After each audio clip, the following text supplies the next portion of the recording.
ನಮಸ್ಕಾರ. ನಿಜವಾದ ಶಕ್ತಿ ಅಂದ್ರೆ ಏನು? ಅದು ಅಧಿಕಾರ ಚಲಾಯಿಸೋದ್ರಲ್ಲಿದೆಯಾ ಅಥವಾ ಎಲ್ಲದರ ಮೇಲೆ ಕಂಟ್ರೋಲ್ ಇರೋದ್ರಲ್ಲಿದೆಯಾ? ಇವತ್ತು ನಾವು ಚರ್ಚಿಸಲಿರುವ ವಿಷಯ ಆಕ್ಚುಲಿ ಈ ಪ್ರಶ್ನೆಯನ್ನೇ ತಲೆಕೆಳಗಾಗಿಸುತ್ತೆ. ನಮ್ಮ ಮುಂದಿರೋ ಆಕರಗಳು ಒಂದು ವಿಚಿತ್ರವಾದ ವಿರೋಧಾಭಾಸದ ಕಥೆಯನ್ನ ಹೇಳ್ತವೆ. ಹೌದು. ಅಂದ್ರೆ ಒಬ್ಬ ಸೃಷ್ಟಿಕರ್ತನೇ ತಾನು ಸೃಷ್ಟಿಸಿದ ಕಾಲದೇಶದೊಳಗೆ ಒಂದು ಸೃಷ್ಟಿಯಾಗಿ ಬರ್ತಾನೆ. ಅಷ್ಟೇ ಅಲ್ಲ, ತಾನು ಸೃಷ್ಟಿಸಿದ್ದನ್ನೇ ಆನುವಂಶಿಕವಾಗಿ ಪಡ್ಕೊಳ್ತಾನಾ? ಇದು ಕೇಳೋಕ್ ಸಾಧ್ಯನಾ? ಅದೇ, ಇದು ಮೊದಲ ನೋಟಕ್ಕೆ ತರ್ಕಕ್ಕೆ ನಿಲುಕದ ವಿಷಯ. ಎಲ್ಲವನ್ನೂ ಹೊಂದಿರೋನು ಏನನ್ನಾದ್ರೂ ಪಡ್ಕೊಳ್ಳೋದು ಹೇಗ್ ಸಾಧ್ಯ ಅಲ್ವಾ? ಆದ್ರೆ ಈ ವಿರೋಧಾಭಾಸದ ಮೂಲಕವೇ ಈ ಆಕರಗಳು ಅಧಿಕಾರ, ದೀನತೆ, ಆಮೇಲೆ ಅಂತಿಮ ಉದ್ದೇಶದ ಬಗ್ಗೆ ಒಂದು ಆಳವಾದ ಸತ್ಯವನ್ನ ಹೇಳ್ತವೆ. ಇವತ್ತು ನಾವು ದೇವರು, ದೀನತೆ ಮತ್ತು ಉತ್ತರಾಧಿಕಾರದ ನಡುವೆ ಇರೋ ಈ ಸಂಕೀರ್ಣ ಸಂಬಂಧವನ್ನ ಅರ್ಥ ಮಾಡ್ಕೊಳ್ಳೋಕೆ ಪ್ರಯತ್ನಿಸೋಣ. ಹಾಗಾದ್ರೆ ಮೊದಲನೆಯ ಮತ್ತು ಅತಿ ದೊಡ್ಡ ವಿರೋಧಾಭಾಸದಿಂದಲೇ ಶುರು ಮಾಡೋಣ. ಅಂದ್ರೆ ಸೃಷ್ಟಿಕರ್ತನೆ ಸೃಷ್ಟಿಯಾಗಿ ಬಂದದ್ದು. ಸರಿ, ಈ ಆಕರಗಳಲ್ಲಿ ದೇವರ ಎರಡನೇ ವ್ಯಕ್ತಿತ್ವದ ಬಗ್ಗೆ ಮಾತಾಡಲಾಗತ್ತೆ. ಸರಳವಾಗಿ ಹೇಳೋದಾದ್ರೆ ನಾವು ಯೇಸು ಕ್ರಿಸ್ತನ ಬಗ್ಗೆ ಮಾತಾಡ್ತಾ ಇದ್ದೀವಿ, ಸರಿತಾನೆ? ಸರಿಯಾಗಿ ಹೇಳಿದ್ರಿ. ಅವರೇ ಈ ಕಾಲದೇಶದ ಅಸ್ತಿತ್ವಕ್ಕೆ ಕಾರಣಕರ್ತರು ಅಂತಾನೂ ಹೇಳಲಾಗುತ್ತೆ. ಹೌದು. ಹೀಬ್ರೂ 1.2 ರಲ್ಲಿ ಅವರನ್ನು ಸರ್ವಸ್ವಕ್ಕೂ ಉತ್ತರಾಧಿಕಾರಿ ಅಂತ ನೇರವಾಗಿಯೇ ಕರೆಯಲಾಗಿದೆ. ಇಲ್ಲಿಯೇ ಮೊದಲ ಗೊಂದಲ ಶುರುವಾಗೋದು. ಸೃಷ್ಟಿಕರ್ತ ಹೇಗೆ ಉತ್ತರಾಧಿಕಾರಿ ಆಗ್ತಾನೆ? ಅದೇ, ಆ ವಚನದ ಮುಂದಿನ ಭಾಗದಲ್ಲಿ ಅವರು ದೇವರ ಮಹಿಮೆಯ ಪ್ರಕಾಶವೂ ಆತನ ತತ್ವದ ಮೂರ್ತಿಯೂ ಆಗಿದ್ದಾರೆ ಅಂತ ಇದೆ. ಅಂದ್ರೆ ಅವರು ದೇವರ ಮೂಲ ಸ್ವಭಾವದ ನಿಖರ ಪ್ರತಿರೂಪ. ಮೂಲತಃ ಈ ಇಡೀ ವಿಶ್ವವನ್ನ ಸೃಷ್ಟಿಸಿ ಅದನ್ನ ಮುನ್ನಡೆಸುತ್ತಿರೋ ಶಕ್ತಿಯೇ ಅವರು. ಆದರೂ ಅವರು ಮಾನವನಾಗಿ ಬರಲು ನಿರ್ಧರಿಸಿದ್ರು. ಈ ನಿರ್ಧಾರದ ಪ್ರಕ್ರಿಯೆಯನ್ನ ವಿವರಿಸೋಕೆ ಒಂದು ನಿರ್ದಿಷ್ಟ ಪದ ಬಳಸಲಾಗಿದೆಯಲ್ಲ, ಕೆನೋಸಿಸ್ ಅಂತ. ಅದರ ಅರ್ಥವೇನು? ಸ್ವಕ ತಾಂತ್ರಿಕವಾಗಿ ಹೇಳಿಸುತ್ತೆ. ಖಂಡಿತ. ಕೆನೋಸಿಸ್ ಅಂದ್ರೆ ಸ್ವಯಂ ಶೂನ್ಯಗೊಳಿಸಿಕೊಳ್ಳುವುದು ಅಥವಾ ತನ್ನನ್ನು ತಾನೇ ಬರಿದು ಮಾಡಿಕೊಳ್ಳುವುದು. ಅದನ್ನ ಅರ್ಥ ಮಾಡ್ಕೊಳ್ಳೋಕೆ ಒಂದು ಉದಾಹರಣೆ ತಗೊಳ್ಳೋಣ. ಹೇಗೆ ಅಂದ್ರೆ, ಒಂದು ದೊಡ್ಡ ಕಂಪನಿಯ ಸಿಇಒ ಮತ್ತೆ ಅದರ ಮೂಲ ವಿನ್ಯಾಸಗಾರ ಅವರು ತಮ್ಮ ಅಧಿಕಾರ ಸವಲತ್ತುಗಳನ್ನೆಲ್ಲ ಬದಿಗಿಟ್ಟು ಅದೇ ಕಂಪನಿಯ ಫ್ಯಾಕ್ಟರಿಯಲ್ಲಿ ಒಬ್ಬ ಸಾಮಾನ್ಯ ಕೆಲ್ಸಗಾರನಾಗಿ ಸೇರ್ಕೊಂಡ್ರು ಅಂತ ಭಾವಿಸಿ. ಕೇವಲ ಒಂದು ದಿನದ ಪ್ರಚಾರಕ್ಕಾಗಿ ಅಲ್ಲ, ಬದಲಾಗಿ ಆ ಕಂಪನಿಯ ಸಂಸ್ಕೃತಿಯನ್ನ ಒಳಗಿನಿಂದ ಅರ್ಥ ಮಾಡಿಕೊಂಡು ಸರಿಪಡಿಸಲಿಕ್ಕಾಗಿ ವರ್ಷಗಟ್ಲೆಯಲ್ಲಿ ಕೆಲಸ ಮಾಡಿದ್ರೆ ಹೇಗಿರುತ್ತೆ? ಹೌದು, ಅದ್ಭುತವಾದ ಹೋಲಿಕೆ. ಅದಕ್ಕೆ ಹತ್ತಿರವಾದ ಒಂದು ಚಿತ್ರಣ ಇದು. ಈಗ ಸ್ಪಷ್ಟವಾಯಿತು. ಫಿಲಿಪ್ಪಿ 2ನೇ ಅಧ್ಯಾಯ ಇದನ್ನೇ ಅಲ್ವಾ ಹೇಳೋದು? ಅವರು ದೇವರೊಂದಿಗೆ ಸಮಾನರಾಗಿದ್ರು, ಅದನ್ನ ಹಿಡಿದಿಟ್ಕೋಬೇಕಾದ ಸವನತ್ತು ಅಂತ ತಿಳಿಲಿಲ್ಲ. ಎಕ್ಸಾಕ್ಟ್ಲಿ. ಬದಲಾಗಿ ತಮ್ಮನ್ನ ತಾವೇ ಬರಿದು ಮಾಡಿಕೊಂಡು ಒಬ್ಬ ದಾಸನ ರೂಪತಾಳಿ ಮನುಷ್ಯರಂತೆ ಆದ್ರು. ಅಂದ್ರೆ ಇದು ಬಲವಂತದಿಂದ ಆದದ್ದಲ್ಲ. ಖಂಡಿತ ಇಲ್ಲ. ಇದು ಸಂಪೂರ್ಣವಾಗಿ ಪ್ರಜ್ಞಾಪೂರ್ವಕವಾದ ಆಯ್ಕೆ. ಅವರು ತಮ್ಮ ದೈವಿಕ ಅಧಿಕಾರವನ್ನ ಬದಿಗಿಟ್ಟು ಮಾನವನ ಎಲ್ಲಾ ಮಿತಿಗಳಿಗೆ ತಮ್ಮನ್ನ ಒಳಪಡಿಸ್ಕೊಂಡ್ರು. ಹಸಿವು, ನೋವು, ದಣಿವು ಎಲ್ಲವೂ. ಹೌದು, ಎಲ್ಲವನ್ನೂ ಅನುಭವಿಸಿದ್ರು. ಮತ್ತು ಆ ವಿಧೇಯತೆ ಕೇವಲ ಮನುಷ್ಯನಾಗೋದಿಕ್ಕೆ ಸೀಮಿತವಾಗಿರ್ಲಿಲ್ಲ, ಶಿಲುಬೆಯ ಮರಣದವರೆಗೂ ಮುಂದುವರಿಯಿತು. ಆದರೆ ಇದರ ಹಿಂದಿನ ಉದ್ದೇಶವಾದರೂ ಏನು? ಯಾಕೆ ಇಷ್ಟೊಂದು ದೊಡ್ಡ ತ್ಯಾಗ? ಕೇವಲ ಮನುಷ್ಯನ ರಾಜನಾಗಿ ಆಳೋದಕ್ಕಾಗಿಯೇ? ಯಾಕಂದ್ರೆ ಈ ರೀತಿಯ ದೀನತೆ ಮತ್ತು ಆಳ್ವಿಕೆ ಒಂದಕ್ಕೊಂದು ವಿರುದ್ಧವಾಗಿ ಕಾಣುತ್ತವಲ್ಲ? ನಿಮ್ಮ ಪ್ರಶ್ನೆ ಬಹಳ ಮುಖ್ಯವಾದದ್ದು. ಈ ಗ್ರಂಥಗಳು ಏನ್ ಹೇಳ್ತವೆ ಅಂದ್ರೆ, ಇದರ ಉದ್ದೇಶ ಕೇವಲ ಆಳುವುದಲ್ಲ, ಅದಕ್ಕಿಂತಲೂ ಆಳವಾದದ್ದು. ಇದರ ಮೂಲ ಉದ್ದೇಶ ಸೃಷ್ಟಿಗಳು ದೇವರನ್ನು ಹೋಲುವಂತೆ ಮಾಡೋದು, ಅದೃಶ್ಯ ದೇವರನ್ನ ದೃಶ್ಯರೂಪದಲ್ಲಿ ಕಾಣುವಂತೆ ಮಾಡೋದು. ಅಂದ್ರೆ ದೇವರನ್ನ ತೋರಿಸ್ಲಿಕ್ಕೆ? ಹೌದು. ದೇವರು ಹೇಗಿದ್ದಾನೆ ಅಂತ ಯಾರಿಗೂ ತಿಳಿದಿರಲಿಲ್ಲ. ಅವರು ಮಾನವ ರೂಪದಲ್ಲಿ ಬಂದಾಗ ಸೃಷ್ಟಿಗಳು ದೇವರನ್ನ ನೋಡಲು, ದೇವರ ಪ್ರೀತಿಯನ್ನ ಅರ್ಥಮಾಡಿಕೊಳ್ಳಲು ಸಾಧ್ಯವಾಯಿತು. ದೇವರನ್ನು ನೋಡಿ ದೇವರಂತೆ ಆಗಲು. ಅದೇ, ದೇವರಂತೆ ಪ್ರೀತಿಸಲು ಕಲಿಯಲಿ ಎಂಬುದೇ ಇದರ ಆಳವಾದ ಉದ್ದೇಶವಾಗಿತ್ತು. ಅಂದ್ರೆ ನೀವು ಹೇಳ್ತಿರೋ ಪ್ರಕಾರ ನಿಜವಾದ ಶಕ್ತಿಯಿರೋದು ಅಧಿಕಾರ ಚಲಾಯಿಸೋದರಲ್ಲ, ಬದಲಾಗಿ ತನ್ನನ್ನೇ ದುರ್ಬಲನನ್ನಾಗಿಸಿಕೊಳ್ಳುವ ಪ್ರೀತಿಯಲ್ಲಿದೆ ಅಂತ. ನಿಖರವಾಗಿ. ಸೃಷ್ಟಿಕರ್ತ ತನ್ನದೇ ಸೃಷ್ಟಿಯ ನಿಯಮಗಳಿಗೆ, ಅಂದ್ರೆ ಕಾಲ ಮತ್ತು ಭೌತಶಾಸ್ತ್ರಕ್ಕೆ ತನ್ನನ್ನು ಒಳಪಡಿಸಿಕೊಂಡಿದ್ದು. ನಿಜವಾದ ಅಧಿಕಾರ ನಿಯಂತ್ರಣದಲ್ಲಿಲ್ಲ, ಬದಲಾಗಿ ದುರ್ಬಲತೆಯಲ್ಲಿ ವ್ಯಕ್ತವಾಗುತ್ತೆ ಅಂತ ತೋರಿಸ್ಲಿಕ್ಕಾಗಿಯಾ? ಹೌದು. ಇದು ಅಧಿಕಾರದಿಂದ ಆಳುವುದಲ್ಲ, ಪ್ರೀತಿ ಮತ್ತು ತ್ಯಾಗದ ಮೂಲಕ ಮಾದರಿಯಾಗಿ ನಿಂತು ಆಳುವುದಾಗಿದೆ. ಸರಿ, ಈ ದೀನತೆಯ ಕಾರ್ಯವು ಅವರನ್ನು ಎಲ್ಲಿಗೆ ಕೊಂಡೊಯ್ತು ಅಂತ ನೋಡೋಣ.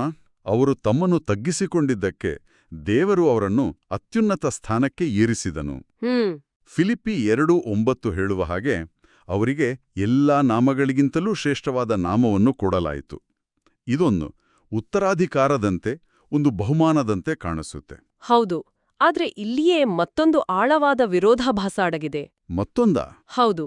ಈ ಆಕರಗಳ ಪ್ರಕಾರ ದೇವರ ನಾಮವನ್ನ ಆನುವಂಶಿಕವಾಗಿ ಪಡೆಯೋಕೆ ಯಾರು ಅರ್ಹರು? ದೇವರಿಗೆ ಮಾತ್ರ. ಅದೇ, ದೇವರಿಗೆ ಮಾತ್ರವೇ ಆ ಅರ್ಹತೆ ಇದೆ. ಬೇರೆ ಯಾವುದೇ ಸೃಷ್ಟಿಗೂ ಆ ಅರ್ಹತೆ ಇಲ್ಲ. ಹಾಗಾಗಿ ಯಾರು ಆ ಹೆಸರನ್ನ ಆನುವಂಶಿಕವಾಗಿ ಪಡೆದ್ರೋ ಆ ಹೆಸರು ಮೂಲತಃ ಅವರಿಗೇ ಸೇರಿದ್ದಾಗಿತ್ತು. ಒಂದು ನಿಮಿಷ, ಇದು ಸ್ವಲ್ಪ ಗೊಂದಲ ಆಗ್ತಿದೆ. ಅವರು ತಮ್ಮನ್ನು ತಾವೇ ತಗ್ಗಿಸಿಕೊಂಡಿದ್ದಕ್ಕೆ ದೇವರವರನ್ನು ಉನ್ನತ ಸ್ಥಾನಕ್ಕೆ ಏರಿಸಿದನು ಅಂತನೂ ಹೇಳ್ತಿದ್ದೀರಿ. ಹೌದು. ಆದ್ರೆ ಆ ಸ್ಥಾನ ಮೂಲತಃ ಅವರಿಗೆ ಸೇರಿದ್ದು ಅಂತನೂ ಹೇಳ್ತಿದ್ದೀರಿ. ಇದರಲ್ಲಿ ಯಾವುದು ಸರಿ? ಇದು ಬಹುಮಾನವೇ ಅಥವಾ ಹಕ್ಕಿನ ಪುನಃಸ್ಥಾಪನೆಯೇ? ಅದ್ಭುತವಾದ ಪ್ರಶ್ನೆ. ಆಕ್ಚುಲಿ ಇದು ಎರಡೂ ಹೌದು. ಎರಡೂನಾ? ಹೇಗೆ? ಇದನ್ನ ಹೀಗೆ ನೋಡ್ಬೋದು. ಅದು ನೋಡೋಕೆ ಬಹುಮಾನದ ತರ ಕಾಣುತ್ತೆ. ಆದರೆ ಅದು ಅವರ ಮೂಲ ಹಕ್ಕಿನ ಅನಾವರಣ.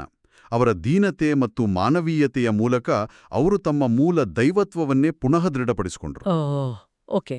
ಅಂದ್ರೆ ಆ ಶ್ರೇಷ್ಠ ನಾಮವು ಬಹುಮಾನವಾಗಿ ಸಿಕ್ಕಿದ್ದಲ್ಲ. ಅದು ಯಾರೆಂಬ ಸತ್ಯವೋ ಅವರ ವಿಧೇಯತೆಯ ಮೂಲಕ ಜಗತ್ತಿಗೆ ಬಹಿರಂಗಗೊಂಡಿತು. ಗೊತ್ತಾ?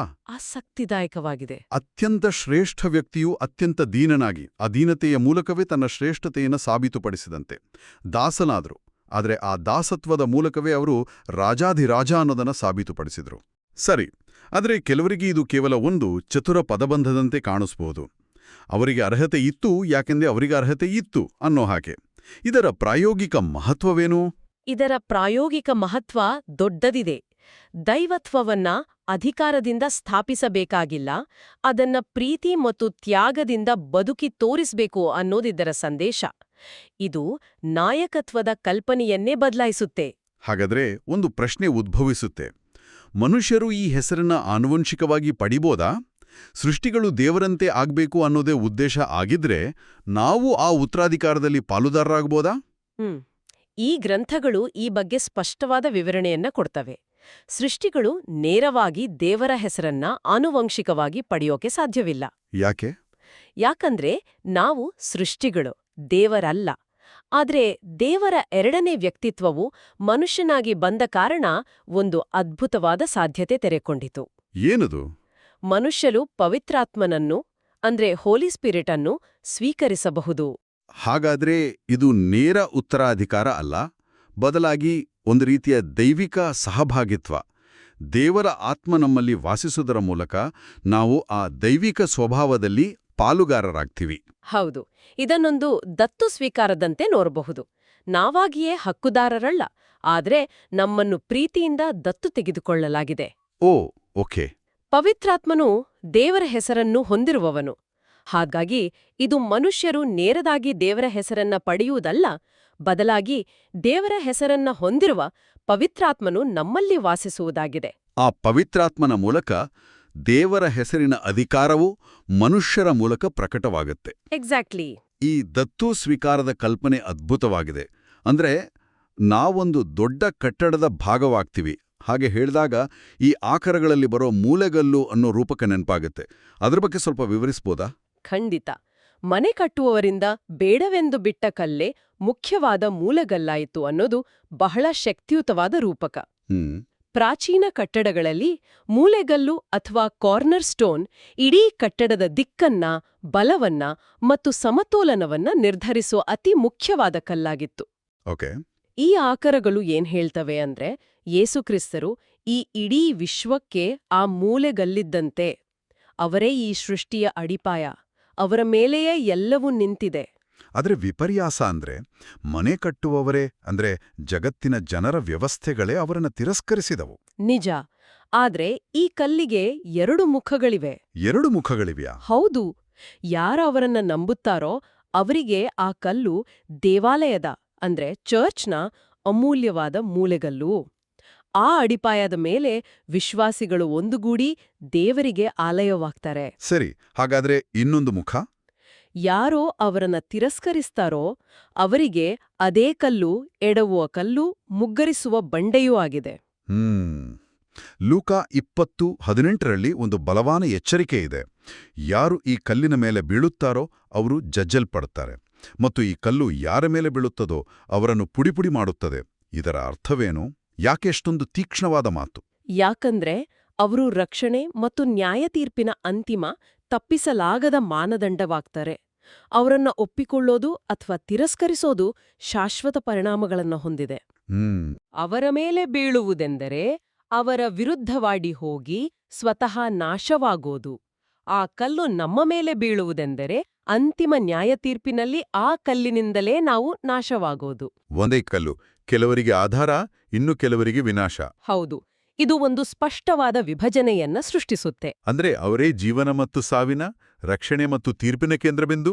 ಹಾಗಾಗಿ ಈ ಇಡೀ ವಿಶ್ವದ ಅಂತಿಮ ಗುರಿ ಏನು? ಈ ಎಲ್ಲಾ ಘಟನೆಗಳು, ಈ ದೈವಿಕ ನಾಟಕ ನಮ್ಮನ್ನು ಎಲ್ಲಿಗೆ ಕೊಂಡೊಯ್ಯುತ್ತಿದೆ? ಎಫೆಸಸ್ 1:10ರಲ್ಲಿ ಅಂತಿಮ ಗುರಿಯನ್ನ ಸ್ಪಷ್ಟವಾಗಿ ಹೇಳಲಾಗಿದೆ. ಪರಲೋಕದಲ್ಲಿರುವವುಗಳು, ಭೂಲೋಕದಲ್ಲಿರುವವುಗಳು ಎಲ್ಲವೂ ಕ್ರಿಸ್ತನಲ್ಲಿ ಒಂದಾಗಬೇಕು. ಎಲ್ಲವೂ ಒಂದಾಗಬೇಕು. ಹೌದು, ಇದುವೇ ವಿಶ್ವದ ಅಂತಿಮ ಉದ್ದೇಶ. ಎಲ್ಲ ವಿಭಜನೆ, ಸಂಘರ್ಷ ಮತ್ತೆ ಪಾಪಗಳು ಕೊನೆಗೊಂಡು ಎಲ್ಲವೂ ಅವರಲ್ಲಿ ಪ್ರೀತಿಯಿಂದ ಒಂದುಗೂಡುವು. ಈ ಏಕೀಕರಣ ಯಾವಾಗ ಮತ್ತೆ ಹೇಗೆ ಸಂಭವಿಸುತ್ತೆ? ಇದು ನಾವು ಸುಮ್ಮನೆ ನಿಷ್ಕ್ರಿಯವಾಗಿ ಕಾಯಬೇಕಾದ ವಿಷಯವಾ?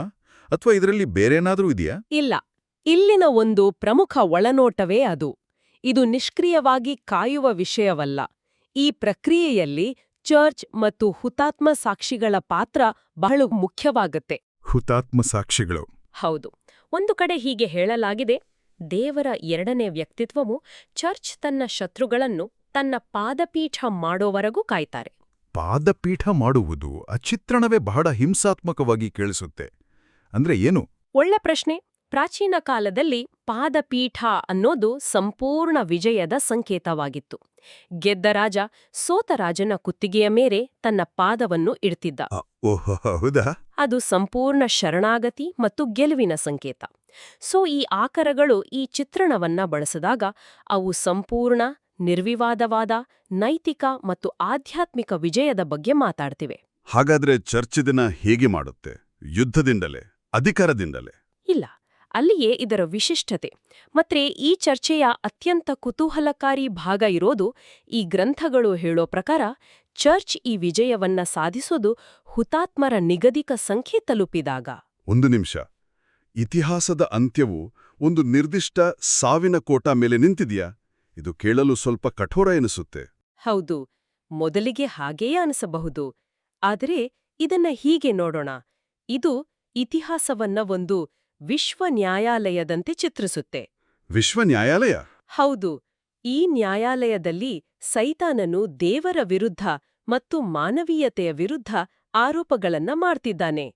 ದೇವರು ಪ್ರೀತಿಮಯನಲ್ಲ, ಆತನ ನಿಯಮಗಳನ್ನ ಪಾಲಿಸೋದು ಅಸಾಧ್ಯ, ಮಾನವರು ಸ್ವಾರ್ಥಿಗಳು, ಹೀಗೆ. ಈ ಹುತಾತ್ಮ ಸಾಕ್ಷಿಗಳು ಯಾರಂದ್ರೆ, ತಮ್ಮ ಪ್ರಾಣವನ್ನೇ ಪಣಕ್ಕಿಟ್ಟು ದೇವರ ಆಜ್ಞೆಗಳು ಸತ್ಯ, ಪ್ರೀತಿಯ ಮಾರ್ಗವೇ ಶ್ರೇಷ್ಠ ಅಂತ ತಮ್ಮ ಜೀವನ ಮತ್ತು ಸಾವಿನ ಮೂಲಕ ಸಾಕ್ಷಿ ಹೇಳುವವರು. ಅಂದ್ರೆ ಅವರ ತ್ಯಾಗಕ್ಕೆ ಒಂದು ವಿಶ್ವ ಬದಲಾಯಿಸುವ ಶಕ್ತಿ ಇದೆ. ಅದು ಕೇವಲ ಒಂದು ದುರಂತವಲ್ಲ.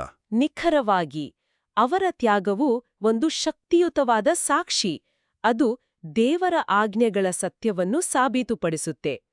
ಪ್ರೀತಿ ಮತ್ತು ಕ್ಷಮೆಯ ಮಾರ್ಗವು ದ್ವೇಷ ಮತ್ತು ಹಿಂಸೆಯ ಮಾರ್ಗಕ್ಕಿಂತ ಶ್ರೇಷ್ಠವಾದುದು ಅಂತ ಅದು ಜಗತ್ತಿಗೆ ತೋರಿಸುತ್ತೆ. ಓಕೆ.